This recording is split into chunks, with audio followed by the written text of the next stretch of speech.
말장난하는 것도 아니고 이 정도면 정부가 국민들을 우롱하는 것이라고 생각됩니다. 층간소음 책임이 당연히 건설사에게도 있겠지만 이런 건설사와 건설기술연구원, LH공사, 지자체 등을 모두 관리 감독하는 국토부에게 가장 큰 책임이 있다고 저는 생각됩니다.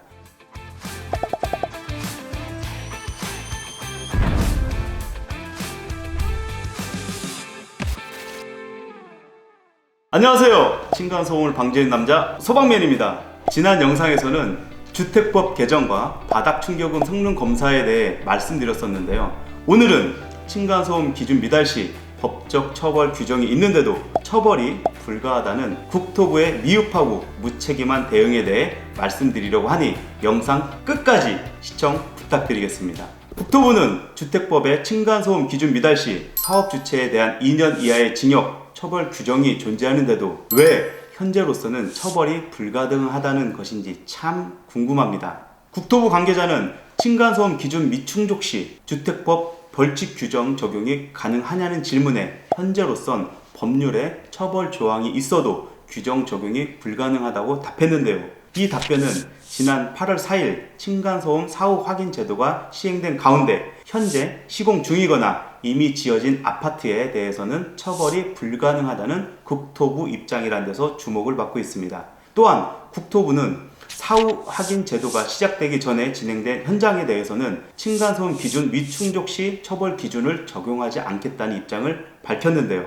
층간소음과 관련된 직접적 벌칙을 규정한 내용은 주택법 제102조에 나와 있습니다. 이 규정에서는 다음 각 호의 어느 하나에 해당하는 자는 2년 이하의 징역 또는 2천만 원 이하의 벌금에 처한다고 명시되어 있으며 제8호에서는 제35조에 따른 주택건설 기준 등을 위반하여 사업을 시행한 자라고 나와 있습니다. 이처럼 벌칙 규정과 연결된 주택법 제35조에서는 층간소음 기준으로 기준 미달 시 벌칙을 가한다는 내용이 명확하게 드러나 있습니다. 주택법 제35조를 살펴보면 제1항에서는 사업 주체가 건설, 공급하는 주택의 건설 등에 관한 기준은 대통령령으로 정한다고 규정하며 제2호에서는 세대 간의 경계벽, 바닥 충격음, 차단 구조, 구조 내력 등 주택의 구조 설비 기준이라고 명시되어 있습니다.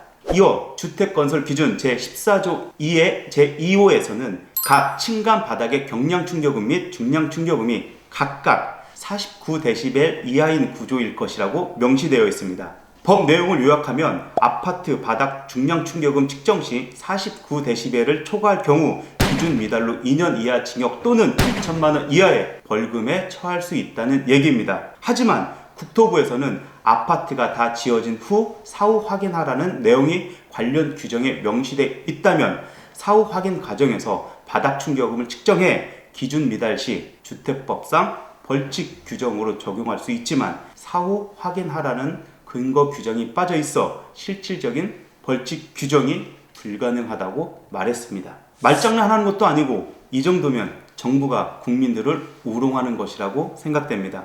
층간소음 책임이 당연히 건설사에게도 있겠지만 이런 건설사와 건설기술연구원, LH공사, 지자체 등을 모두 관리 감독하는 국토부에게 가장 큰 책임이 있다고 저는 생각됩니다. 정부가 국민들 앞에서 보여주기 식으로 건설사의 부실 시공을 비판하다가도 뒤에서는 아무런 조치도 취하지 않고 결과적으로는 국민을 외면하고 건설사의 편의만 봐주고 있는 것으로 보입니다. 전에도 언급한 내용인데요. 프랑스 정부에서는 바게트의 전통성을 지키기 위해 밀가루, 소금, 물, 그리고 이스트로만 바게트를 만들어야 한다고 정의하고 냉동 과정을 거쳐서도 안 된다는 식품법을 만들어 바게트의 제조 과정 철저히 관리하고 있습니다. 이렇게 제빵산업도 법의 규제와 관리를 받고 있는데 아파트가 바게트 빵만도 못한 지 수억 원짜리의 아파트 경우는 더 철저히 관리해야 한다고 생각합니다. 다음 영상에서는 수많은 제도 개선과 혈세를 투입했음에도 층간소음 저감이 왜 이루어지지 않고 있는지에 대한 내용을 다룰 예정이니 많은 관심 부탁드리겠습니다. 층간소음 때문에 힘드신 분들은 아래 링크나 댓글로 사연 보내주세요. 여러분들의 사연을 토대로 영상으로 제작해 층간소음의 대응과 해결 방안을 알려드리도록 하겠습니다. 여러분들의 많은 참여 부탁드리겠습니다. 지금까지 층간소음TV 소방맨이었습니다. 감사합니다.